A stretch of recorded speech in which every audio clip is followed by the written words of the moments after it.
Hello everyone, मैं पंकज गंगवार और ये आपका प्यारा सा चैनल सीबी एजुकेशन क्लासेस। आज मैं एक बार फिर आपका अपने YouTube channel CB education classes में स्वागत करता हूं और बहुत ज़्यादा बातचीत ना करते हुए सीधे अपने टॉपिक की ओर चलता हूं, क्योंकि जो हमारा टॉपिक चल रहा है वो पीरियोडिक टेबल से है, तत्वों के आवर्ती वर्गीकरण से है कि तत्वों का आवर्ती वर्गीकरण क्या होता है। तो इन चीजों के बारे में हमने एक जनरल इंट्रोडक्शन की बात की थी, एक सामान्य परिचय की बात की थी कि तत्वों के वर्गीकरण की शुरुआत कहां से हुई, किन किन वैज्ञानिकों ने उसमें योगदान दिया, हमने उन सब की चर्चा की थी। और मेंडलीफ नाम के जो वैज्ञानिक थे जिन्होंने 1869 में सबसे पहले आवर्ती वर्गीकरण दिया था और उन्होंने अपने इस पूरे वर्गीकरण में लगभग 63 तत्वों को वर्गीकृत किया था। इनकी आवर्त सारणी के बारे में और हमने आपको बताया था कि इसमें जो 36 कॉलम होते हैं उनको आवर्त कहते हैं, जिनमें आवर्त संख्या 4, 5 और 6 को दो दो श्रेणियों में बांटा गया है और बाकी जो ऊर्ध्वाधर या जिनके वर्टिकल कॉलम है इनकी आवर्त सारणी में, उन वर्टिकल कॉलम की संख्या जो है वो 8 होती है।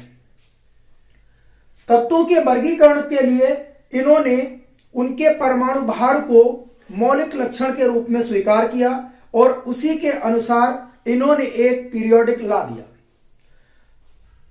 पीरियोडिक लॉ जो है मेंडलीफ का, वो इस तरह से डिफाइन किया जा सकता है कि तत्वों के भौतिक एवं रासायनिक गुण उनके परमाणु भारों के आवर्ती फलन होते हैं, या हम इसको दूसरी लैंग्वेज में कहें तो the physical and chemical properties of an element are a periodic function of their atomic weights. तत्वों के भौतिक एवं रासायनिक गुण उनके परमाणु भारों के आवर्ती फलन होते हैं। इसका मतलब यह हुआ कि यदि हम तत्वों को हॉरिजॉन्टल लाइंस में एक के बाद एक अगर अरेंज करते चले जाएं तो तत्वों के भौतिक और रासायनिक गुणों में हमें क्रमिक परिवर्तन दिखाई देता है, यानी एक रेगुलर पैटर्न में उसमें चेंजिंग आती हुई दिखती है और एक नए आवर्त में या एक नई हॉरिजॉन्टल लाइन में इन्हीं सभी गुणों की पुनरावृत्ति होती है, जिसे हम गुणों की आवर्तिता कहते हैं और वर्गीकरण की ऐसी व्यवस्था को हम आवर्त सारणी कहते हैं। मेंडलीफ की आवर्त सारणी के बाद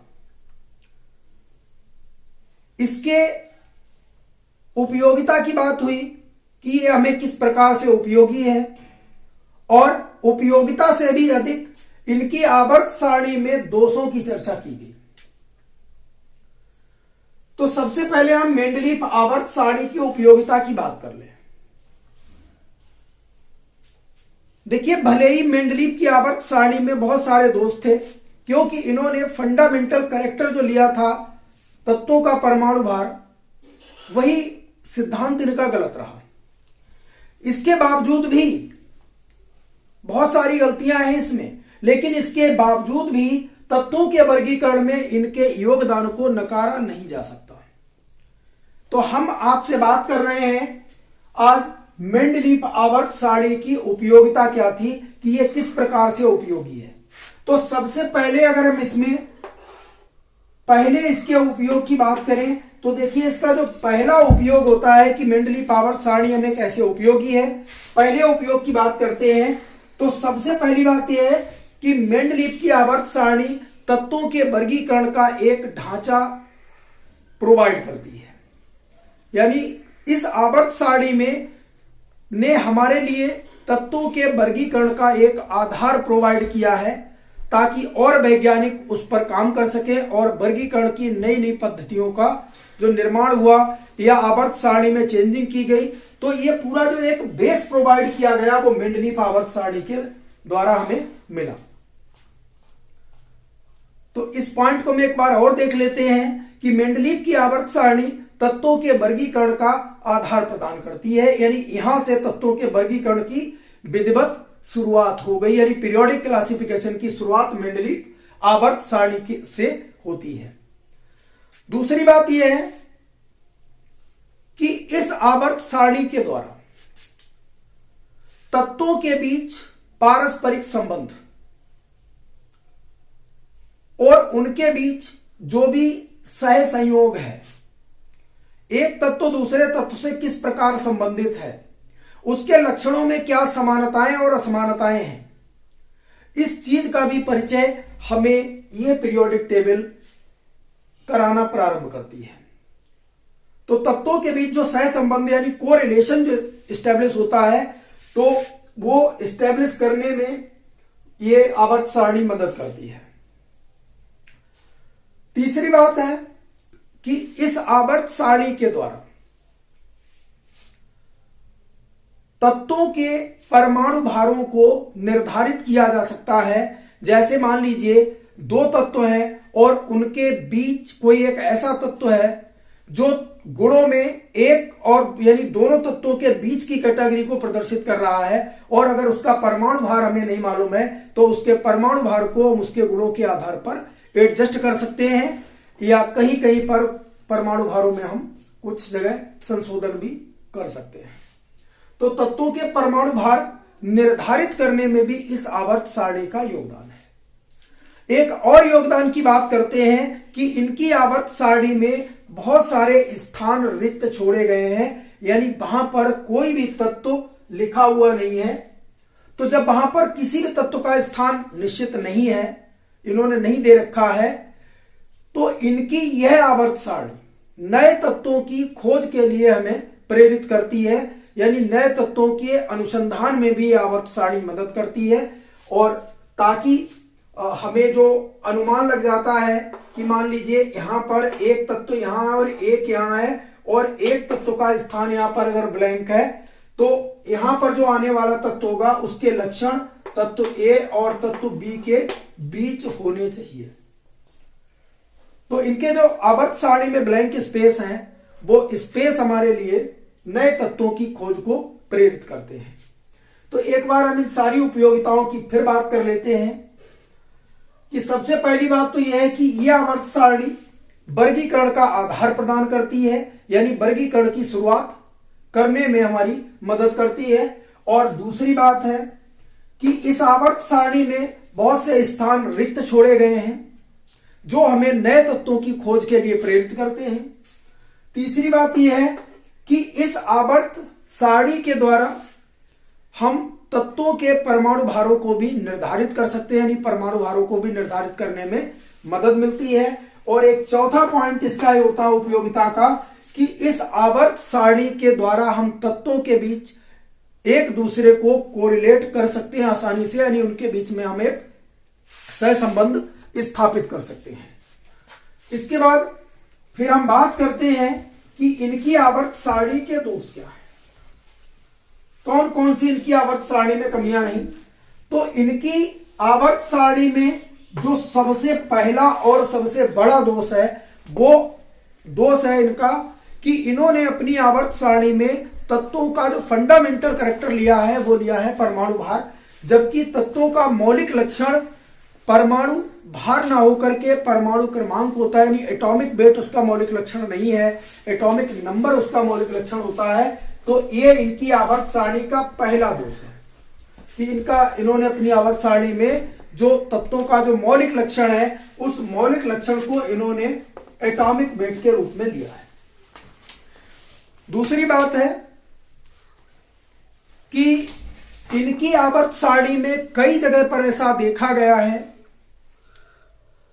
कि कम परमाणु भार वाला तत्व आगे की ओर लिखा हुआ है, यानी बाद में लिखा हुआ आगे लिखा हुआ है, और अधिक परमाणु भार वाला तत्व पहले लिखा हुआ है। जैसे इसमें एक एग्जांपल हम आपको दे देते हैं, जैसे कोबाल्ट और निकिल। कोबाल्ट और निकिल है, तो कोबाल्ट और निकिल में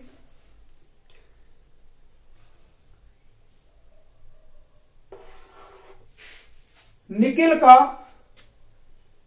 जो परमाणु भार है वो कम है और कोबाल्ट का परमाणु भार ज्यादा है।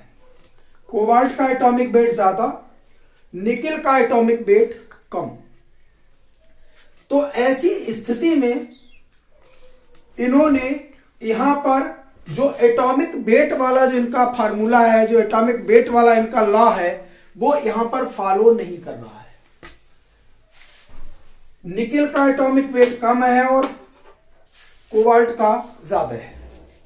तो इस तरह की विसंगतियां भी देखी गई हैं कि कम परमाणु भार वाले तत्व को अधिक परमाणु भार वाले तत्व के बाद में इन्होंने प्लेस किया है कई जगह पर, यह भी चीज देखी गई है। दूसरी बात इनकी आवर्त सारणी में देखने को मिलती है कि इन्होंने एक दूसरे से बिल्कुल अपोजिट लक्षण वाले तत्वों को एक ही वर्ग में स्थान दे दिया है।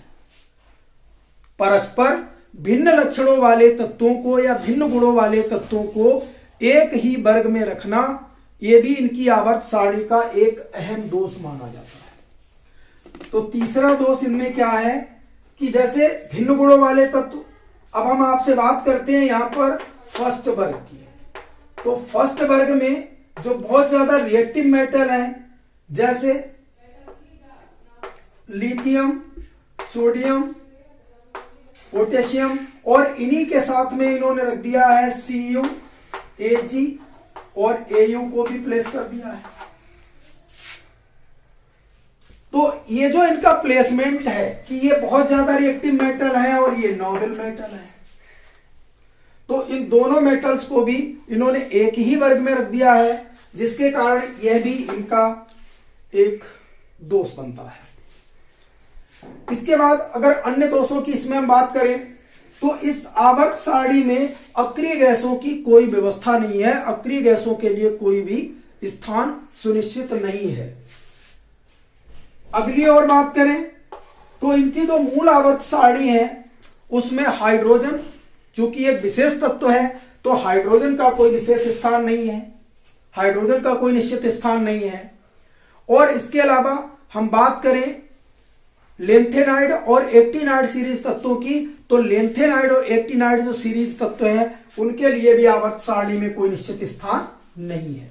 तो एक बार इनकी आवर्त सारणी के जो दोष हैं उनको एक बार हम फिर से देख लेते हैं। पहला दोष इनकी आवर्त सारणी का है कि इन्होंने तत्वों के मौलिक लक्षण के रूप में परमाणु भार को माना है, जो कि एक सबसे बड़ा दोष है। दूसरे दोष की बात करें तो इन्होंने अधिक परमाणु भार वाले तत्व को कम परमाणु भार वाले तत्व से पहले स्थान दिया है। कई जगह पर ऐसी विसंगतियां देखी गई हैं। इसके बाद तीसरे दोष की अगर हम बात करें तो इन्होंने सर्वथा भिन्न गुणों वाले तत्वों को बिल्कुल अपोजिट कैटेगरी वाले तत्वों को एक ही वर्ग में रख दिया है। इसके अलावा और हम बात करें तो इन्होंने हाइड्रोजन के लिए कोई विशेष स्थान सुनिश्चित नहीं किया है। अक्रिय गैसों के लिए भी इनकी आवर्त सारणी में कोई भी विशेष स्थान नहीं है। और इसके बाद अगर और बात करते हैं तो इनकी आवर्त सारणी में लेंथेनाइड और एक्टिनाइड सीरीज तत्वों के लिए भी कोई स्थान नहीं है। तो ये बात हो गई मेंडलीफ आवर्त सारणी की उपयोगिता की और मेंडलीफ आवर्त सारणी के दोष की। तो इसे आप जो है ध्यान से सुने और जो भी पॉइंट मेन है उनको आप नोट कर सकते हैं और उनको कर भी लीजिए, मैं समझता हूं। इसके बाद हम बात करते हैं कि मेंडलीफ आवर्त सारणी के दोषों को दूर कैसे किया गया। तो मेंडलीफ आवर्त सारणी के दोषों को दूर किया गया, इसके लिए सन 1913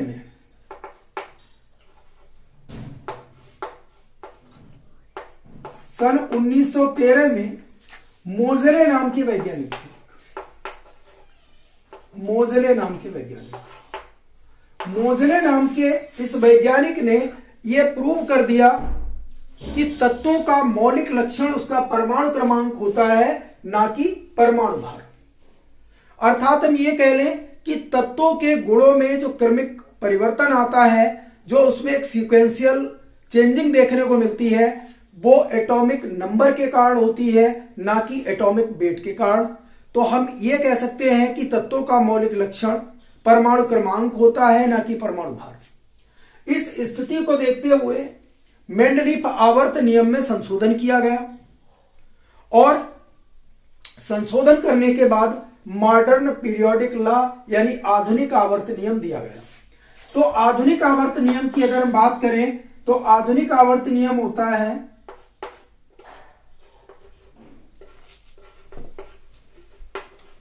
the physical and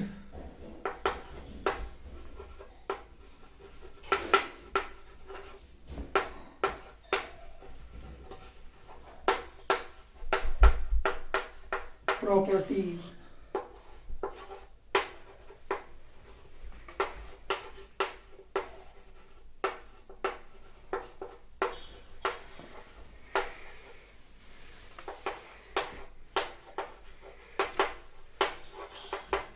periodic function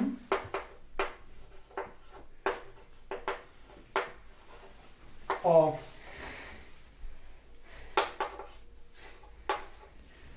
their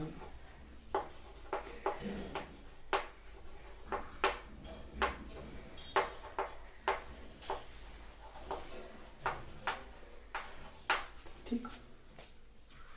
तो the physical and chemical properties of an element are a periodic function of their atomic numbers, यानी तत्वों के भौतिक एवं रासायनिक गुण उनके परमाणु क्रमांकों के आवर्ती फलन होते हैं।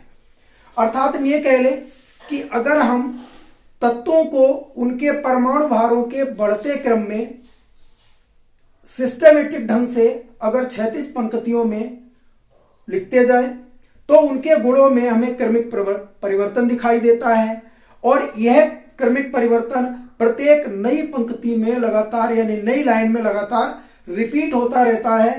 तो इस प्रकार की रिपीटिंग को हम लक्षणों की पुनरावृत्ति कहेंगे, और वर्गीकरण की इस व्यवस्था को आवर्त सारणी कहेंगे।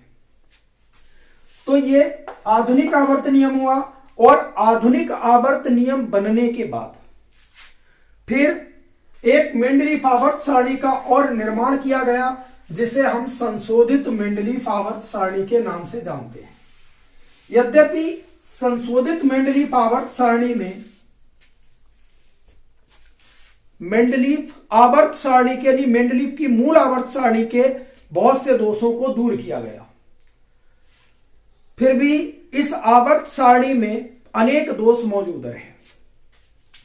जैसे कौन कौन से दोषों को दूर किया गया वो मैं आपको बता दूं। जो संशोधित मेंडलीफ आवर्त सारणी तैयार की गई आधुनिक आवर्त नियम के बाद, तो उसमें एक तो यह दोष दूर किया गया कि तत्वों का जो वर्गीकरण के लिए मौलिक लक्षण चुना गया वो अब एटॉमिक वेट ना होके एटॉमिक नंबर हो गया।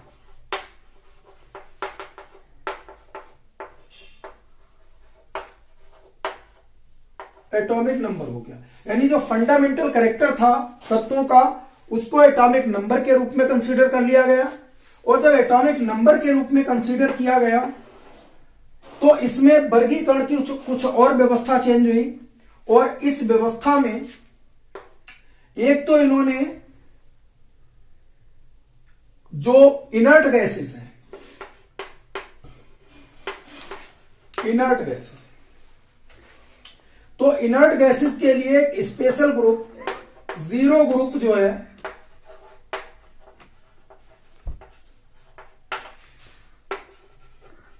इनर्ट गैसेस के लिए इन्होंने जीरो ग्रुप में प्लेस कर दिया, इनके लिए एक स्थान सुनिश्चित कर दिया। और इसके बाद इन्होंने जो लेंथेनाइड और एक्टिनाइड सीरीज तत्व हैं, यानी जो दुर्लभ मृदा तत्व हैं, इन तत्वों के लिए यानी एफ ब्लॉक जो एलिमेंट कहे जाते हैं, इनको इन्होंने आवर्त सारणी के बाहर दो क्षैतिज पंक्तियों में अरेंज कर दिया। यहां पर दो क्षैतिज पंक्तियों में ये एफ ब्लॉक को अरेंज कर दिया, और इस आवर्त सारणी की जो व्यवस्था थी इसमें जो ग्रुप बनाए गए यानी वर्टिकल लाइंस जो थी इनकी संख्या थी टोटल 8, और बाकी जो क्षैतिज पंक्तियां थी आवर्त सारणी में इनकी संख्या थी 7। तो इन्होंने 7 आवर्त और 8 वर्गों की व्यवस्था की। लेकिन इस आवर्त सारणी में भी अभी बहुत सारे दोष बाकी थे। उन दोषों में अगर हम सबसे पहले देखें तो एक दोष तो इनका यह है कि इस आवर्त सारणी में भी हाइड्रोजन का स्थान निश्चित नहीं था। हाइड्रोजन के स्थान की इसमें प्रॉब्लम थी। दूसरी बात है कि इसमें लेंथेनाइड और एक्टिनाइड सीरीज के लिए पीरियोडिक टेबल में जगह ना दे करके बल्कि उनको आवर्त सारणी के पीरियोडिक टेबल के बाहर प्लेस कर दिया गया। तो यह भी इस आवर्त सारणी में दोष था। क्योंकि आवर्त सारणी पे लगातार काम होता रहा और लगातार काम होता रहा, जो भी उसमें दोष आते रहे उनको लगातार दोषों को दूर किया गया और दोषों को दूर करके अब दूसरी एक स्थिति आ जाती है आधुनिक आवर्त सारणी की। और आधुनिक आवर्त सारणी जो है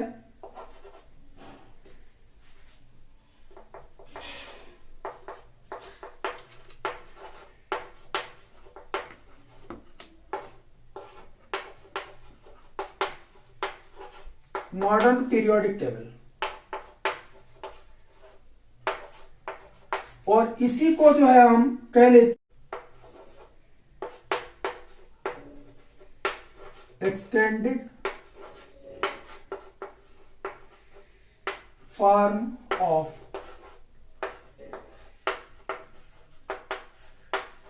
periodic table, extended form of periodic table. आधुनिक आवर्त सारणी या दीर्घाकार आवर्त सारणी, इसका एक नाम और है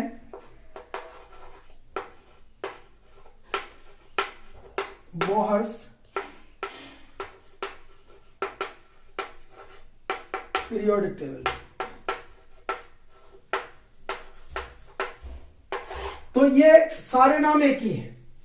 modern form of periodic table है, extended form of periodic table है और बोहर्स पीरियोडिक टेबल है।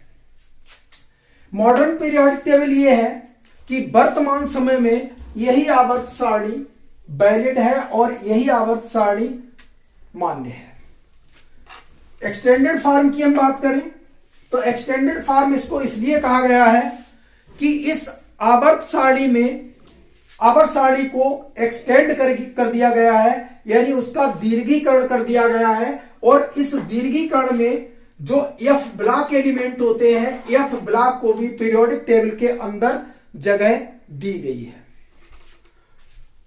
इसके बाद दूसरा हम बात करें कि बोहर्स पीरियोडिक टेबल, तो इसे बोहर्स पीरियोडिक टेबल इसलिए कहा जाता है कि यह आवर्त सारणी बोहर और बरी के इलेक्ट्रॉनिक विन्यास यानी इलेक्ट्रॉनिक कॉन्फ़िगरेशन जो तत्वों के किए गए हैं, यानी तत्वों के परमाणुओं की कक्षाओं में जो इलेक्ट्रॉन्स का डिस्ट्रीब्यूशन किया गया है या जो इलेक्ट्रॉन्स का कॉन्फ़िगरेशन तैयार किया गया है, विन्यास तैयार किया गया है, तो उसमें वोर-बरी का नियम, अफबाऊ का नियम, ये सारे नियम लगते हैं। तो यह आवर्त सारणी जो है वो वोर-बरी द्वारा बनाए गए तत्वों के इलेक्ट्रॉनिक विन्यास के नियमों पर बेस्ड है, यानी वो उन इलेक्ट्रॉनिक विन्यासों को फॉलो करती है। तो इसीलिए इसे हम बोहर्स की पीरियोडिक टेबल भी कहते हैं। और बोहर्स की पीरियोडिक टेबल को अगर हम देखें तो हमें आधुनिक आवर्त नियम में एक बार फिर संशोधन करने की आवश्यकता होती है। और वो संशोधन ये होता है कि जैसे पिछले हमने अभी कहा है, मेंडलीव कहते हैं कि तत्वों के भौतिक एवं रासायनिक गुण उनके परमाणु क्रमांकों के आवर्ती फलन होते हैं। आधुनिक आवर्त नियम ये कहता है कि तत्वों के भौतिक एवं रासायनिक गुण उनके परमाणु क्रमांकों के आवर्ती फलन होते हैं। लेकिन अगर हम आवर्त सारणी के एक्सटेंशन की ओर चले जाएं, उसके दीर्घीकरण की ओर चले जाएं, तो उसमें एक बात और आ जाती है कि तत्वों के भौतिक एवं रासायनिक गुण उनके इलेक्ट्रॉनिक विन्यासों के आवर्ती फलन होते हैं। यानी तत्वों के गुणों में जो क्रमिक परिवर्तन होते हैं वो उनके इलेक्ट्रॉनिक विन्यास की चेंजिंग के हिसाब से होते हैं कि उनकी कक्षाओं में इलेक्ट्रॉनों का वितरण किस प्रकार का है, इस पर बेस्ड होते हैं तत्वों के लक्षण। यानी अगर हमें किसी तत्व का इलेक्ट्रॉनिक विन्यास पता है, तो इलेक्ट्रॉनिक विन्यास अगर पता है तो हम उसमें उस तत्व का आवर्त बता सकते हैं कि वो किस आवर्त में है। दूसरा, हम उसका वर्ग बता सकते हैं कि वो किस वर्ग में है। तीसरा, हम उसका ब्लॉक बता सकते हैं कि वो किस ब्लॉक में है, किस ब्लॉक में है। और इसके बाद चौथी चीज उसमें हम बता सकते हैं कि उसकी वैलेंसी कितनी है, यानी संयोजकता उसकी कितनी है, वो कितनी संयोजकता शो करेगा। और इसके बाद अगर हम